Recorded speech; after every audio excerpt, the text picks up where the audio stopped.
말씀을 준비하면서 문득 그런 생각이 들었습니다. 하나님은 지금도 말씀하고 계신다. 하나님은 지금도 살아서 역사하고 계신다.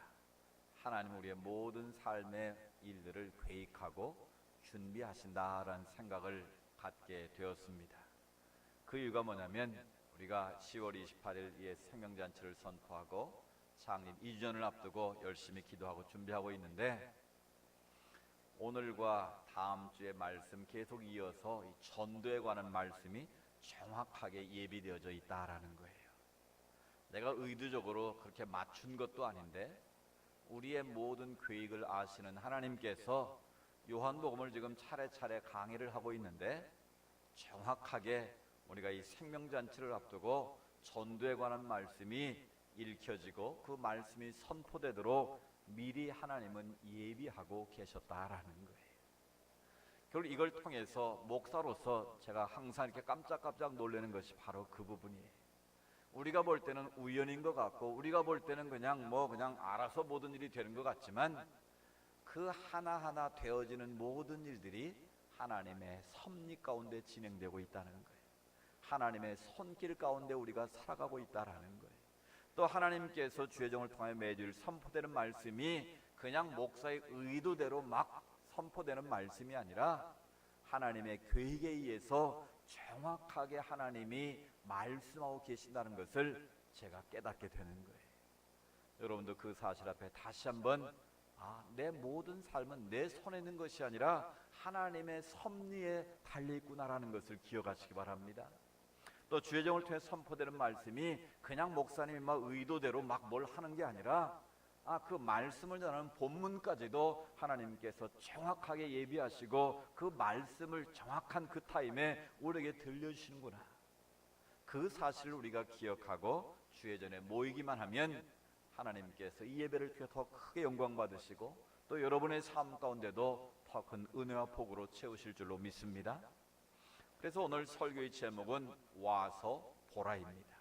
와 보라. 영어로 come and see. 와서 보라.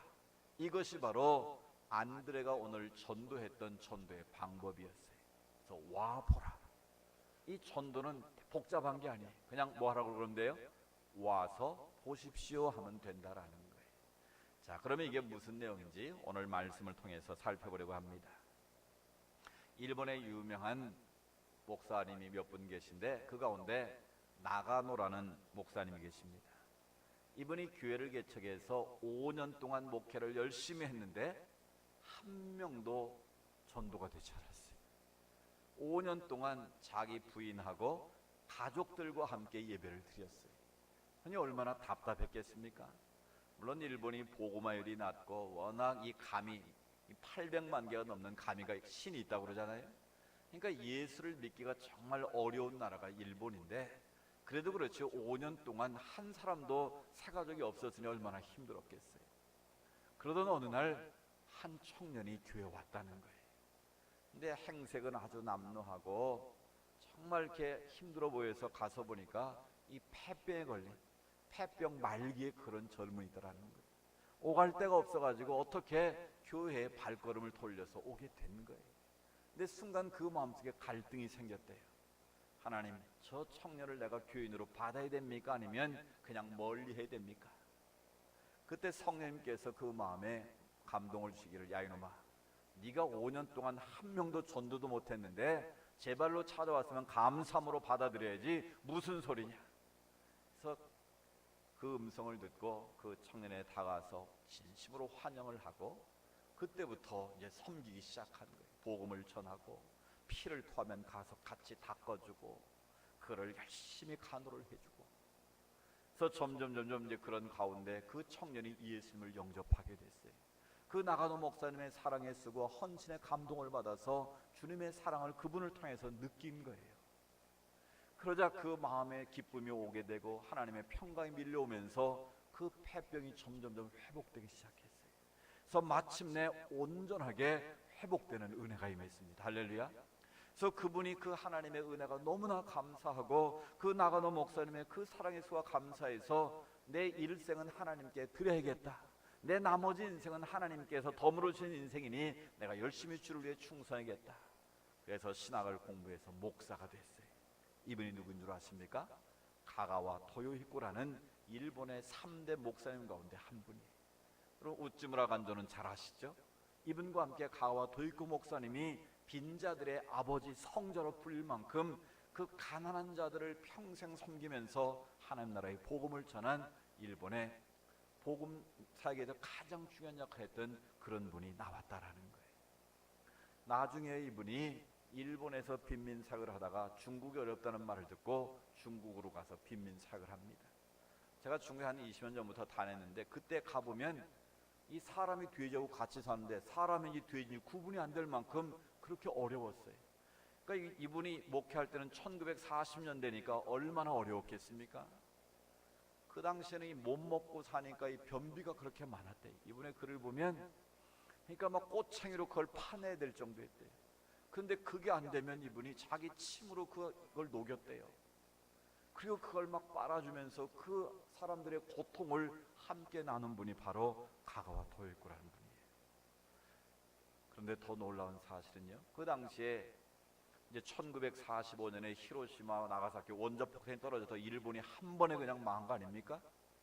그래서 일본이 순식간에 패망을 했는데 그 당시에 대동아전을 통해 일본 사람들이 중국에만 무려 200만 명이 살고 있었대요. 그러니까 이 사람들은 완전히 도관에 든 쥐 아닙니까? 또 일본 사람들이 중국에서 엄청나게 나쁜 짓을 많이 했거든요. 제가 그 선교가는 그 난징 대학살에 40만 명 정도의 중국인들을 일본 사람들이 무차별적으로 죽였어요. 그러니 하루아침에 망했으니 그 200만 명이 어떻게 되겠습니까? 이건 완전 도관에 든 쥐잖아요. 200만 명이 죽을 수 있는 그런 위기 상황에 직면했어요. 그런데 놀라운 일이 벌어졌어요. 그 당시에 장개석 총통이었는데 장개석 총통의 부인이 그 송미령이라는 여사인데 이 송미령 여사가 그 가가와 토요히코 목사님의 이야기를 들은 거예요.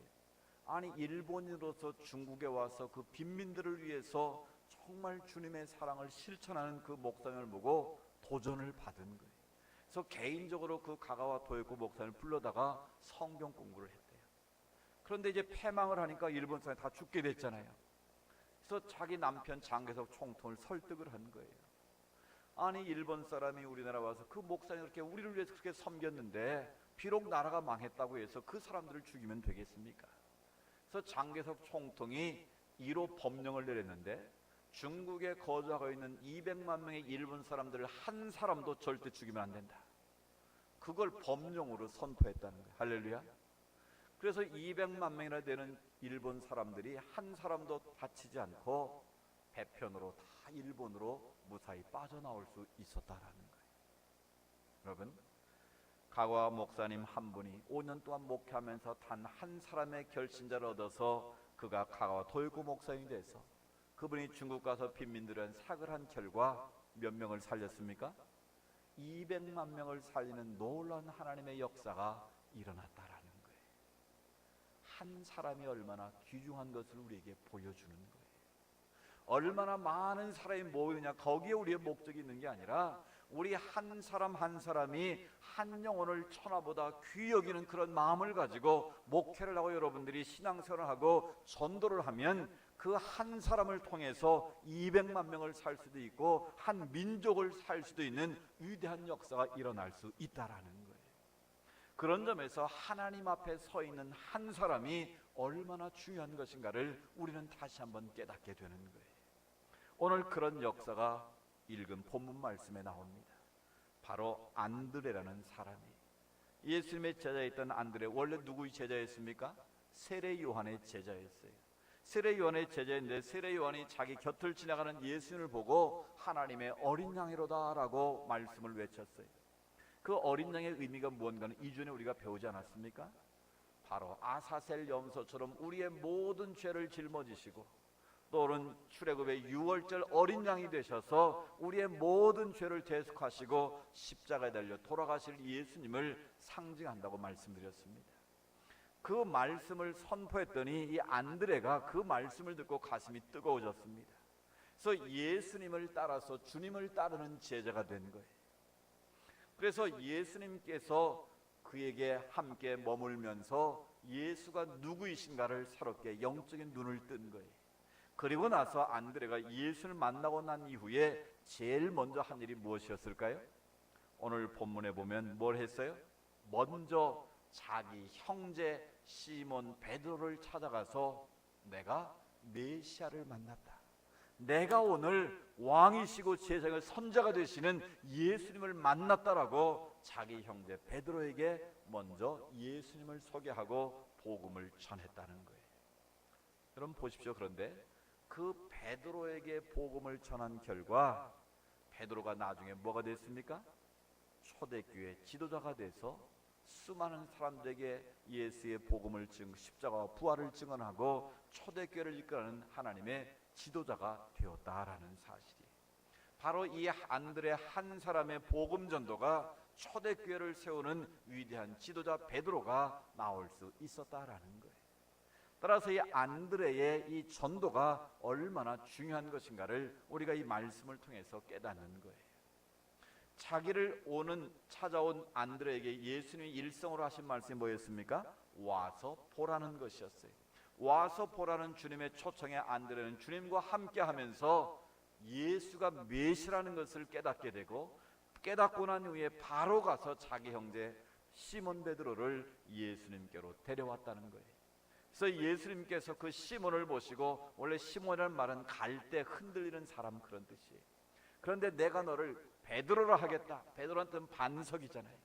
내가 너를 반석 같은 하나님의 일꾼으로 삼겠다라고 그를 예수의 제자로 삼으셨다라는 것이죠. 따라서 이 안드레의 전도가 와서 보라는 이 하나님의 전도의 말씀이 한 영혼을 구원했을 뿐만 아니라 초대교회를 세워가는 하나님의 축복의 통로가 될 수 있었다라는 거예요. 그래서 오늘 이 안드레가 자기 형제 베드로를 예수님께 초청해서 예수를 만나게 한 이것을 전도하기 위해서는 오이코스 전도법, 그렇게 말합니다. 이 오이코스라는 말은 집이라는 뜻이에요. 원래 집, 이걸 더 확장하면 가족, 그다음에 내 주변에 가장 가까운 지인들, 내가 네트워크를 맺고 있는 모든 사람들을 이 오이코스라고 표현하는 거예요. 그러니까 안드레의 전도법은 먼저 자기 형제를 하나님 주님께로 인도하는 이 오이코스 전도다, 그렇게 말하는 거예요.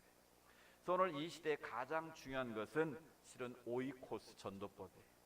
우리가 길거리에 나가서 모르는 사람에게 예수 믿고 구원받아서, 이게 결코 말하기도 쉽지 않지만 또 말한다고 해서 그분들이 쉽게 따라오지도 않습니다.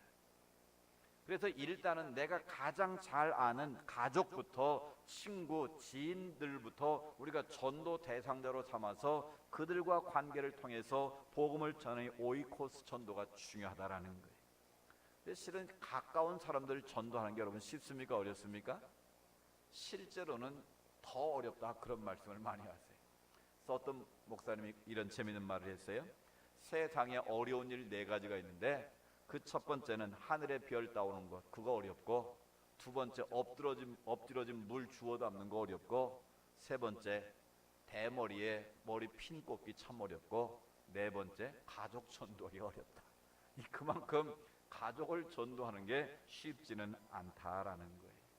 그럼에도 불구하고 오늘 이 시대에 가장 각광받는 전도법은 바로 오이코스 전도법이라는 거예요. 내 가장 가까운 지인, 가족, 친구, 지인, 이런 네트워크를 통해서 그분들을 와서 보라고 전도하는 이 안드레식의 전도법이 실은 가장 효율적이고 가장 좋은 전도의 방법이다라는 거예요. 그래서 오늘 이 안드레 오이코스 전도법에 있어서 가장 본질적으로 중요한 것을 오늘 말씀드리고, 또 다음 시간에 나다넬을 통해서 어떻게 주의 복음이 전파되는가를 우리가 살펴보려고 합니다. 자, 우리가 하나님 앞에 전도자로 쓰임받기 위해서는, 우리가 생명을 살리는 하나님의 사람으로 쓰임받기 위해서는 가장 첫 번째 출발점이 뭐겠습니까? 내가 구원받았다는 구원의 확신이 있어야 돼요. 여러분에게 다시 한번 제가 묻겠습니다. 여러분 예수 그리스도를 내 인생 구세주로 믿고 계십니까? 예수님의 십자가 여러분의 모든 죄를 용서했다는 사실을 믿으십니까? 그래서 나는 하나님의 거룩한 자녀가 되었고 자녀의 권세를 가지고 살고 있다는 걸 믿으십니까? 여러분은 이미 하나님의 자녀가 된 사람들이에요. 이 사실을 믿는다면 나는 구원받은 하나님의 사람이라는 거예요. 여러분, 구원은 내 의지나 노력으로 되는 것이 결코 아닙니다. 내가 오늘부터 예수 열심히 믿고 내가 천국 가야지, 내 의지로 되는 게 아니라는 거예요. 그래서 제가 늘 강조하자면 에베소 2장 8절 9절에 보면 너희가 그 은혜를 인하여 믿음으로 말미암아 구원을 얻었나니 이것이 너희에게서 난 것이 아니요 하나님의 뭐다? 선물이다 그랬어요. 행위로 난 것이 아닌 누구든지 자랑치 못하게 하려 함이라 말씀하셨어요.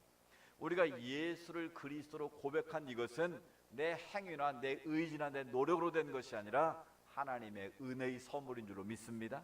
하나님이 거저 주시는 은혜로 우리가 구원받았다라는 거예요. 그래서 우리가 이렇게 주일날 구별의 주님 앞에 나와 예배를 드리고 찬양을 부르는 이유가 뭐겠습니까? 나 같은 죄인 살려주신 그 하나님의 은혜가 고맙고 놀라워서 우리는 주님 앞에 나와 그분께 경배와 찬양을 올려드리는 거예요. 내가 예수를 믿고 살지만 내가 실수할 때 있어요. 내가 넘어질 때 있어요. 그래도 나는 누구의 자녀입니까? 하나님의 자녀인 거예요. 이런 자녀가 한번 실수했다고 호적 파가 그러면 내 자녀 안 되는 겁니까? 호적 파갔다고 내 자녀 아닙니까? 그거 아니잖아요. 한 번 자녀는 죽을 때까지 내 자녀인 거예요. 한 번 예수로 구원받은 하나님의 백성은 내가 배교를 하지 않는 이상은 하나님의 자녀인 줄로 믿습니다. 나는 구원받은 하나님의 백성이다. 나는 누구보다도 하나님의 사랑받는 주의 자녀다. 이 확신을 가지고 있어야 다른 사람에게 예수 그리스도의 복음을 전할 수 있다라는 거예요. 내 안에 확신이 없는데 다른 사람에게 예수 믿으라고 전할 수 있습니까? 우리 교회 가자고 전할 수 있겠습니까? 요즘 파는 수박은 다 달아요. 그죠? 이 가락동 농수산물 시장에서 이 당도 검사를 다 해서 이걸 받는다고 그러더라고요. 제가 아는 분 얘기를 들어보니까. 그래서 요즘은 안 익어서 수박이 이렇게 못 들어오는 게 아니라 너무 당도가 높은 건 안 받는데, 왜냐하면 거기다 설탕물을 뭐 집어넣거나 그래가지고 그걸 오히려 반입을 제한한대.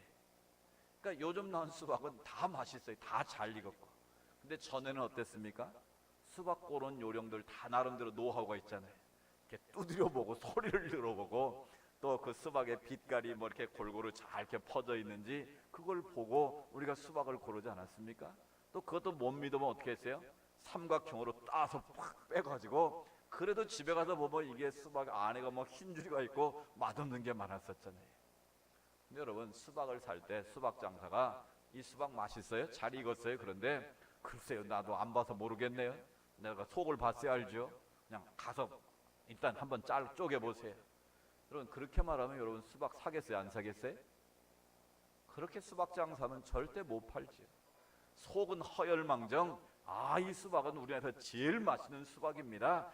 정말 맛있습니다. 이거 맛없으면 가져오세요. 내가 바꿔드릴게요. 그러면 어떻게 해요?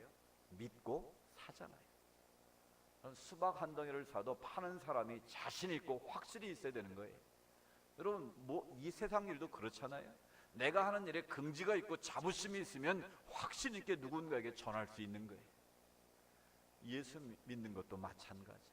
내가 구원받은 하나님의 자녀라는 확신이 있고 내가 만난 예수님에 대해서 내가 자부심이 있어야 다른 사람에게 소개할 수 있는 거예요.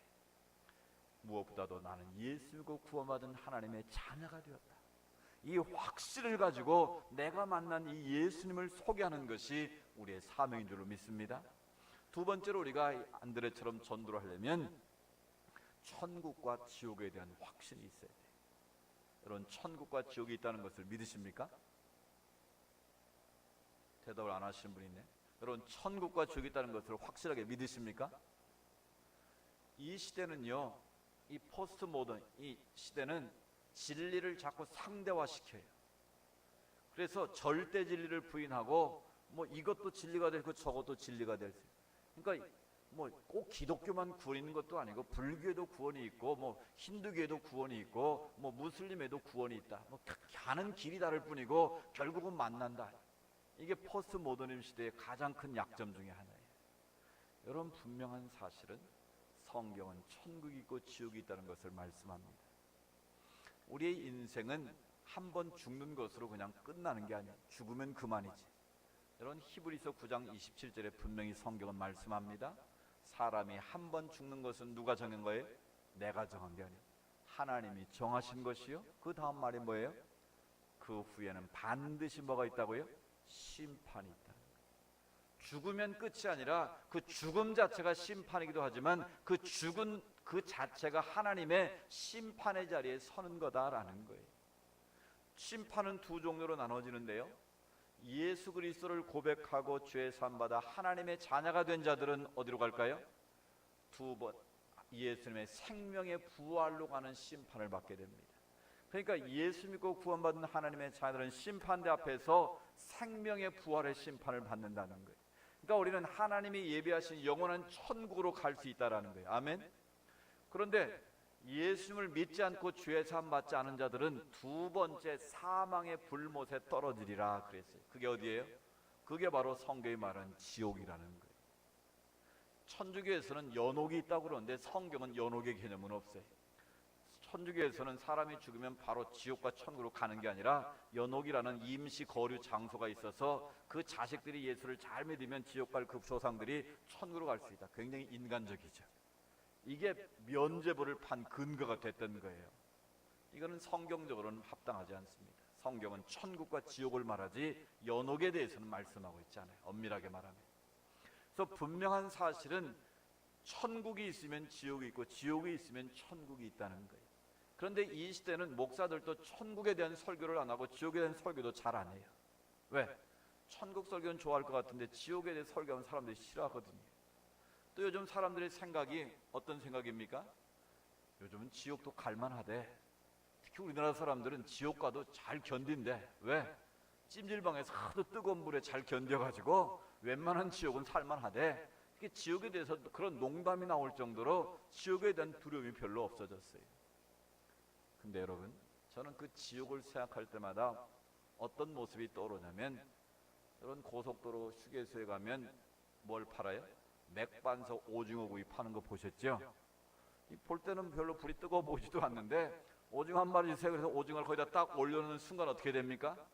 막 온몸이 틀어지고 꼬이면서 그냥 어떻게 됩니까? 이게 바로 무슨 모습일 것 같아요? 근데 문제는 지옥에 떨어지면 영원히 죽어야 안 죽어요? 그 상태로 계속 고통을 받아야 한다는 사실이에요. 여러분, 지옥을 떠올리면 맥반석 오징어구이를 생각하시면 됩니다. 그 고통이 영원토록 계속된다고 한번 생각해 보십시오.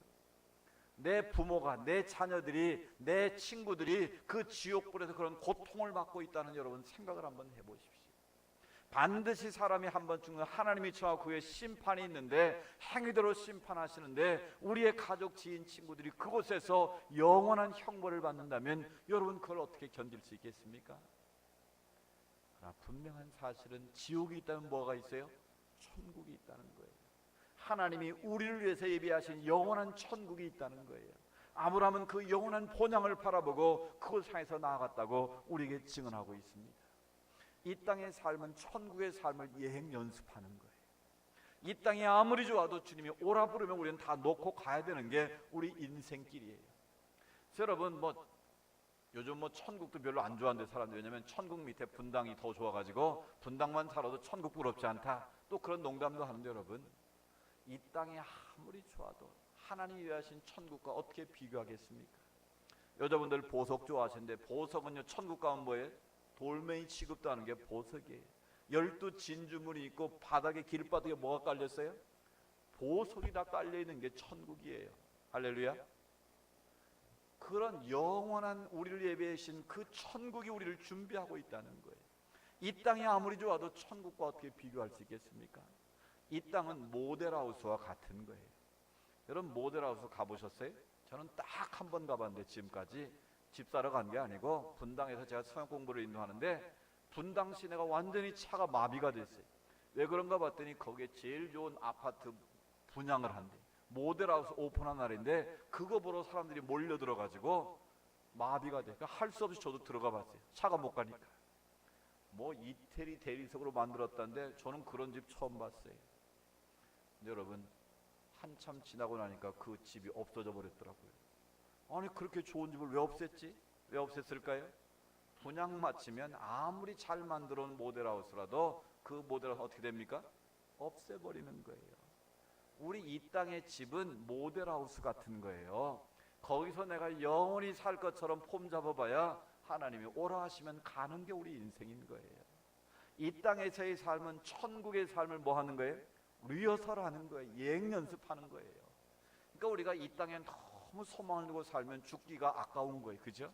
그러니까 우리는 하나님 나라의 소망을 더 크게 두고 살아야지, 이 땅에 소망을 두고 살면 죽기가 억울한 거예요. 여러분, 천국과 지옥이 있다는 걸 분명히 믿으시기 바랍니다. 우리가 이 확신을 갖고 살지 않으면 우리가 흔들리기 쉬워요. 세상 유혹에 빠지기 쉽다 그 말이죠. 세상 정욕에 빠지기 쉽습니다.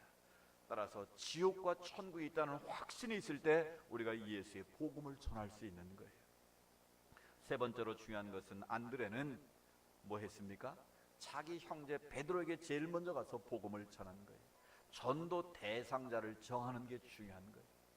아무한테나 돌 던져서 맞는 사람 데리고 가야지, 그게 아니고 내 가장 가까운 가족부터 친구, 이웃들로부터 내가 전도해야 될 사람들을 정하는 거예요.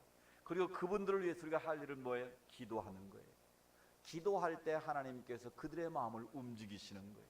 내가 그 사람을 매일 만날 수는 없어도 내가 그 영혼을 위해서 매일 기도하고 금식하며 기도하면 하나님께서 그 마음의 문을 열어주시는 거예요. 여러분, 우리는 데리고 오는 게 우리의 사명이에요. 내가 그 사람을 믿게 할 수는 없어요. 그러나 그 사람을 주님께 인도하면 그 영혼을 만지시고 그 영혼을 믿게 하는 건 누가 하시는 거예요? 성령이 하시는 거고 주님이 하시는 일이에요. 그러니까 일단 우리는 어떻게 하면 돼요? 데리고 오는 거예요. 여러분, 우리가 한번 야 교회 가자, 그래서 그 사람이 따라옵니까? 절대 안 따라와요. 실제로 미국 소매상협회에서 세일즈맨의 거래 실적의 상관관계를 조사를 해봤는데요, 물건을 팔 때 세일즈맨이 와가지고 48%는 이 물건 저리가 한번 써보실래요? 한 번 권하고 끝내는 사람이 48%래. 한 번 거절하면 또 그래 이거 너무 좋으니까 한번 써보십시오 하고 권하는 사람이 25%, 그리고 3번 권하는 세일즈맨은 15%밖에 안 되더라는 거예요. 오직 세일즈맨 가운데 12%만이 4번 이상 그 물건을 선전하고 홍보하고 적극적으로 권유하더라는 거예요. 근데 놀라운 사실은 그 매출의 80% 이상이 4번 이상 권유하는 세일즈맨들에 의해서 판매가 이루어지더라는 거예요. 그 밑에 사람들은 한 번, 두 번, 세 번 하고 끝내는 사람들은 다 합쳐봐야 20%밖에 매출을 못 올리더라는 거예요. 무슨 말입니까? 내가 물건 하나를 팔아도 처음에 말한 것처럼 확신을 가지고 긍지와 자부심을 가지고 지속 살 때까지 권유를 하면 마침내 그게 통하더라는 거예요. 우리 속담에도 10번 찍어 안 넘어가는 나무 없다 그러잖아요. 전도는 바로 그렇게 하는 거예요. 세상의 세일즈맨도 프로가 되려면 끝까지 하는 거예요. 우리 전도도 마찬가지예요. 한 번, 두 번 했다가 안 되면 쟤는 안 되나 봐, 하나님이 쟤는 관심이 없나 봐, 포기하면 그거는 내 게으름인 거예요. 내 무관심인 거예요. 언제까지 우리가 전도해야 됩니까? 그 사람이 나올 때까지, 예수 앞에 쓰러질 때까지. 여러분, 전도의 프로가 되려면 끝까지 하시면 됩니다. 두 사람이 우물을 팠는데 한 사람은 사업이 망했고 한 사람은 성공했대요. 망한 사람은 왜 망했을까요? 조금 파도 안 나면 옮기고 또 안 나면 옮기고 계속 옮겨 다니니까 돈 만들고 실패. 근데 한 사람은 왜 성공했을까요? 한 번 파면 언제까지? 물이 나올 때까지 파니까 그 사람은 파기만 하면 물이 나오니까 성공할 수밖에 없다라는 거예요. 전도도 마찬가지입니다. 여러분, 내가 전도 대상자를 먼저 정하십시오. 그리고 우리 작전 카드 안 드렸잖아요. 아직 안 쓰신 분들 쓰십시오. 그럼 새벽마다 제가 눈물로 기도합니다. 금식하며 기도합니다. 그리고 여러분들 기도합시오. 그러면 하나님이 그 영혼을 만지시는 거예요. 요즘 제일 전도에 뜨는 분이 박병선 집사라는 분이에요. 그분의 전도법이 진돗개 전도법이에요. 진돗개는 한번 물으면 주인이 올 때까지 절대 안 논다고 그러잖아요. 그래서 이분은 한번 전도할 대상자를 딱 물으면 절대 주님 앞에 나올 때까지 놓지 않는다는 거예요. 이분이요, 예수를 잘 믿었던 분이 아니에요. 교회를 안 나갔던 분인데 부인이 열심히 있었어요. 그 부인이 내 마지막 소원이 당신 교회 한번 가보는 거니까 우리 교회 한번 가고 억지로 끌려와서 앉았는데 하나님의 성령이 임했든지 그 사람 눈에 빈자리가 보이더래. 교회를 처음 나왔는데 자기도 모르게 자기 입에서 내가 빈자리를 채우겠습니다라고 자기가 입술로 고백을 해버렸대. 그래서 그 다음부터 내가 왜 그 말을 왜 했지? 그래도 내가 하나님 앞에 약속했으니까 성경도 모르고 교회가 뭔지도 모르는데 그 다음날부터 이 사람이 바로 전도를 시작했대. 이분이 순천시의회 시의원이에요. 무식한 사람이 아니에요. 그래서 제일 먼저 누구를 전도하기 시작했냐면 월요일날 누굽니까? 박영만이라는 이 제일 친한 친구인데, 이 친구는, 박영만이라는 친구는 어머니가 불공을 들여가지고 낳은 아들이었대. 그래서 그냥 매 주팔날 되면 막 등 달고 한마디로 부처님 같이 되라고 늘 공을 들이는 아들인데, 그 친구를 제일 먼저 찾아가서 야, 너 교회 가자. 나 어제 교회 처음 가봤는데 너무 좋더라. 목사님 말씀 좋고, 야, 그분 말 들으니까 참 신기하더라. 그러니까 그 친구가 야, 너 미쳤냐? 너 갑자기 왜 그래? 그러니까 처음에 그냥 보기 좋게 딱 쳐. 근데 그 다음날 또 만나가지고 야, 너무 좋더라. 너 내 소원 한번 들어자. 가자. 그러니까 이 친구가 그다음 승은승 피해 다니는 거예요. 근데 매일 찾아가가지고 교회 한번 가자. 나중에 협박해가지고 너 내 소원 안 들어주면 너 이제 오늘부터 끝이야. 뭐 할 수 없이 영만이가 그 병선이를 따라서 그 다음 주에 교회를 왔다는 거예요. 할렐루야. 그래서 이분이요, 한 주일에 63명을 인도한 적도 있대요. 어떻게 그렇게 데리고 왔겠습니까? 1년 만에 이분이요, 교회 온 지 1년 만에 750명을 교회에다 끌어다 놨다는 거예요. 한 번 물으면 절대 놓지 않고 교회로 다 데리고 왔다는 거예요. 그 사람의 사명은 한 번 물으면 데리고 오는 거예요. 그 사람이 믿고 안 믿고는 그건 목사님의 말씀의 능력이고 주님이 하실 일이니까 나는 데리고 오는 게 내 사명이다. 그래서 그분을 통해서 하나님의 교회가 부흥하기 시작했고, 시의원 22명인데 20명을 전도해가지고 순천시를 성시화하자는 결의안을 만들 만큼 하나님의 역사가 일어났다는 거예요. 할렐루야. 이 한 사람의 결단이 순천의 복음화를 이루고 그 많은 영혼들을 구원하는 축복의 통로가 됐고요. 그분이 쓴 진돗개 전도법 책이 베스트셀러가 되고, 이분은 전 세계를 다니면서 진돗개 전도법을 간증하는 유명한 강사로 활동하고 있습니다. 여러분, 하나님이 가장 기뻐하시는 일이 무엇입니까? 잃어버린 자를 찾아 구원하는 일이에요. 우리가 하는 이것이 교회의 하나의 행사고 교회를 부흥하는 수단으로 우리가 하자는 게 아니에요. 정말 우리가 예수로 구원받은 하나님의 자다는 확신이 있고 천국과 지옥이 있다는 것을 믿는다면, 내가 살아날 수 있는 길이고 영원히 살 수 있는 천국이 있다는 걸 믿는데 지옥 가는 그 형제를, 지옥 가는 그 친구를 내버려둔다면 그야말로 직무유기 아니겠습니까? 이런 이곳에 불이 났어요. 다 죽을 상황이에요. 그런데 나는 비밀 통로라래. 그곳만 가면 살 수 있어요. 근데 남한테도 혼자 거기 쏙 빠져 나머지 다 죽으면 그 사람이 나중에 어떤 비난을 받겠습니까? 마찬가지. 우리가 예수로 구원받은 하나님의 자녀가 되었어요.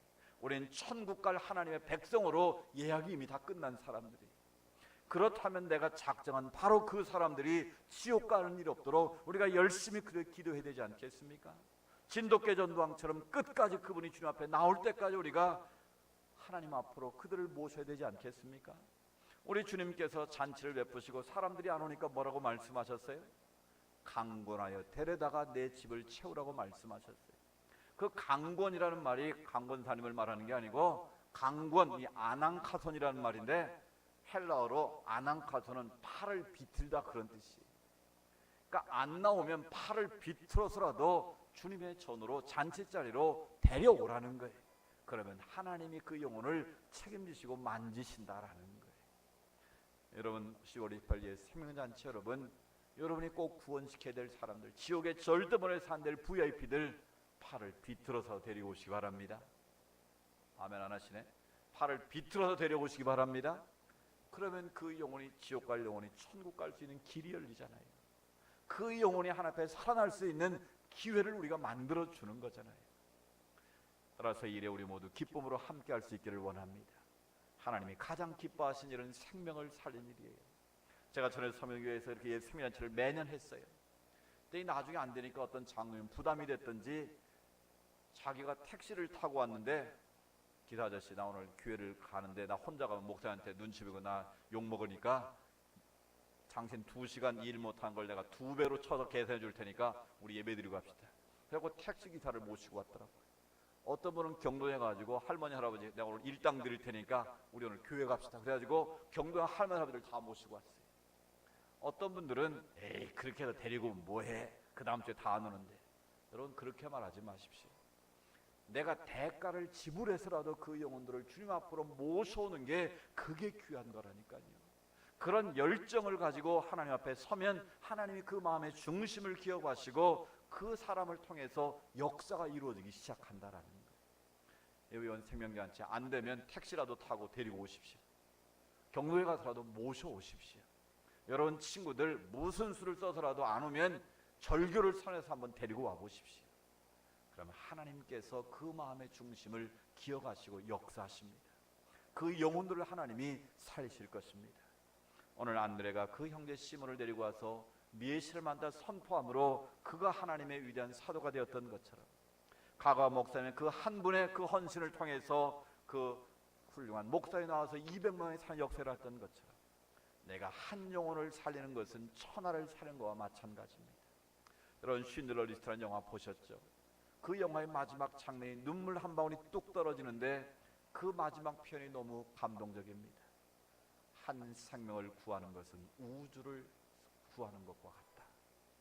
하나님은 한 생명이 천하보다 귀하다고 말씀하셨습니다.